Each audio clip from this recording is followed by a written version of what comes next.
Waraanni Suudaan haleellaa diroonii mana murtii aadaa dhihaa Daarfur irratti raawwateen namoonni 35 ajjeefaman. Waraanni Suudaan dilbata kaleessaa mana murtii aadaa naannoo kaabaa Daarfur keessatti argamu irratti raawwateen yoo xiqqaate namoonni 35 ajjeefamuu fi hedduun isaanii miidhamuu dhaabbileen mirga namoomaa fi namoota ijaan argan caqasuun Farans 24 gabaaseera. Haleellaan kun ganda Alzawaay jedhamuun kan kaabiyyaatti dhiyaattee argamtutti naannoo sa'aatii tokko irratti kan raawwatame yoo ta'u, sunis yeroo namoonni nagaa hooggantoota hawaasaa waliin sababa walitti bu'insa naannoo fi gosaa furuuf mana murtii aadaa naannoo irratti walga'iinsi kan mudatedha. Haleellaan kun yeroo raawwatamus walga'ichi gaaddisa mukaa jalatti gaggeeffamaa akka ture gabaafameera. Gareen mirga namoomaa Suudaan Emergency Lawyers jedhamuu fi miidhaa waraana biyyattii keessatti gama lamaaniinuu raawwatamuu galmeessaa ture. Haleellaa kanaan yoo xiqqaate namoonni 35 ajjeefamuu isaanii beeksiseera. Namni ijaan arge tokko akka ibsetti namoota ajjeefaman keessaa afran hooggantoota gosaa fi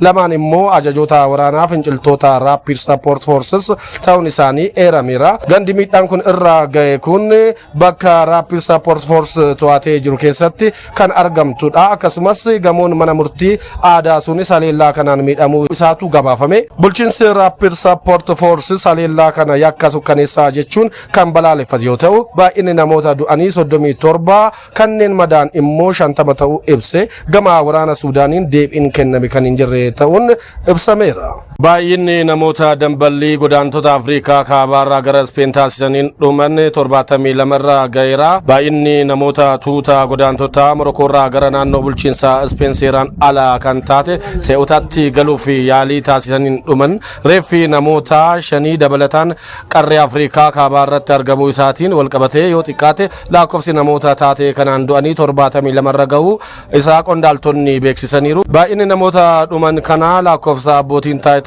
Morokkoo dilbata kaleessaa ifa taasisan irraa akkaan kan caalu ta'uun isaa ibsameera. Namoonni 50 caalan lafaa fi galaana gara Saa'utaatti kan qajeelan yoo ta'u, dambaliin tuuta godaantota kun kan kamisa darbe daangaa lafaa gamtaa Awurooppaa Afrikaa waliin qabu keessaa isa tokko irratti kan mul'atee fi miira yaaddoo naannichatti kan uumedha. Namoonni 48 caalan sa'aatii 48 keessatti gara Morokkootti kan deebi'an yoo ta'u, warreen hafanis dhuma torbaanitti deebi'uu isaanii abbootiin taayitaa Speen beeksisaniiru.